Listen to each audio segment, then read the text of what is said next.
Imagine that you have family members that hate you. For some of you, that might not be a far stretch.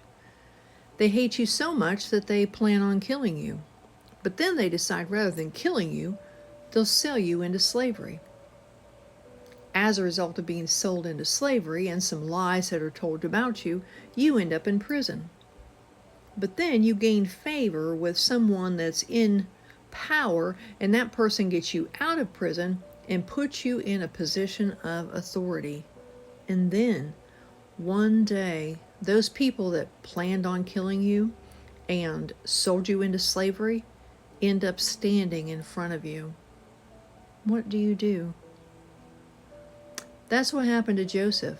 His brothers were going to kill him, but sold him into slavery. He ended up in prison, falsely accused, interpreted some dreams for Pharaoh, and then ended up second in power in Egypt, just under Pharaoh. His brothers came to him because there was a famine in the land. They didn't want to starve. Now, they didn't know they were going to Joseph, and they didn't recognize Joseph when they were standing before him. But he recognized them. They came and they went, and they came back. He didn't reveal himself to them right away, but when he finally did, when he finally revealed himself to them, did he have them thrown into prison or have them killed or some other awful thing? No, he didn't. And I would encourage you to read his story. You can find it in Genesis chapters 37 through 50. But in chapter 45, we see what Joseph has to say to his brothers when they finally stand before him, and he is in authority over them exactly as he had dreamt would happen years before. He says to them, "Come close to me." Oh man, doesn't sound good. When they had done so, he said, "I am your brother Joseph, the one you sold into Egypt. And now, do not be distressed and do not be angry with yourselves for selling me here, because it was to save lives that God sent me ahead of you. For 2 years now there has been famine in the land, and for the next 5 years there will not be plowing and reaping. But God sent me ahead of you to preserve for you a remnant on earth and to save your lives by a great deliverance. So then, it was not you who sent me here, but God." I don't know that I would have responded in that way if I had been in Joseph's shoes.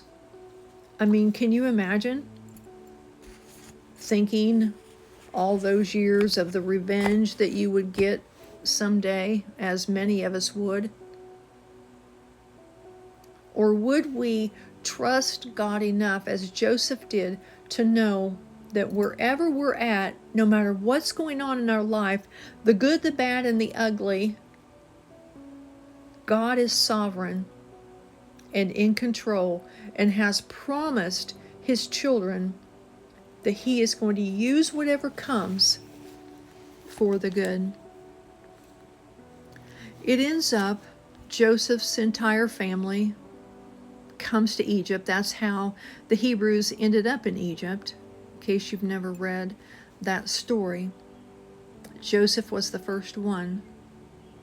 They all end up in Egypt, and then Dad dies. I didn't mention he was a daddy's boy, daddy's favorite.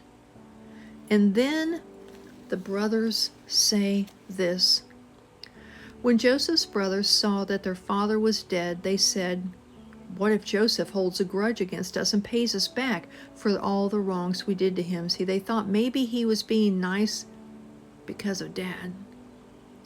So they sent word to Joseph saying, "Your father left these instructions before he died. This is what you are to say to Joseph. I ask you to forgive your brothers the sins and the wrongs they committed in treating you so badly. Now please forgive the sins of the servants of the God of your father." When their message came to him, Joseph wept. His brothers then came and threw themselves down before him. "We are your slaves," they said. But Joseph said to them, "Don't be afraid.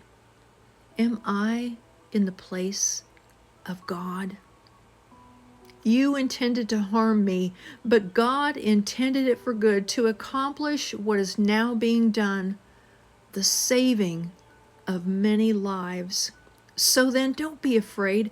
I will provide for you and your children." And he reassured them and spoke kindly to them. He said, "Am I in the place of God?" He knew who the judge of the world is and who was not. It was God, not him. And he trusted God and knew that even though it had not all been good, that God was sovereign, that God was in control, and that God was using everything that had happened in his life to save many lives. And God desires to do the same in each one of our lives. We all have trials come. We all have people sin against us. But if we don't forgive them, those things can't be used like they can be if we will take them and lay them at the foot of the cross and trust and know that God is sovereign and he has promised to use everything for the good for those who belong to him. His word tells us in 2 Corinthians 1 that he will comfort us so that we can comfort others with the comfort that we ourselves have received, and that he will use our afflictions, he will use our distresses for the comfort and salvation of others. We have a God who does not waste anything, and if we will trust him, if we will lay down bitterness, rage, anger, and unforgiveness, and vengeance, and leave that to God, because that's not our place, then he can use our lives and the sins that have been committed against us, that our enemy meant for our destruction, for the comfort and salvation of others instead. That's what our God does.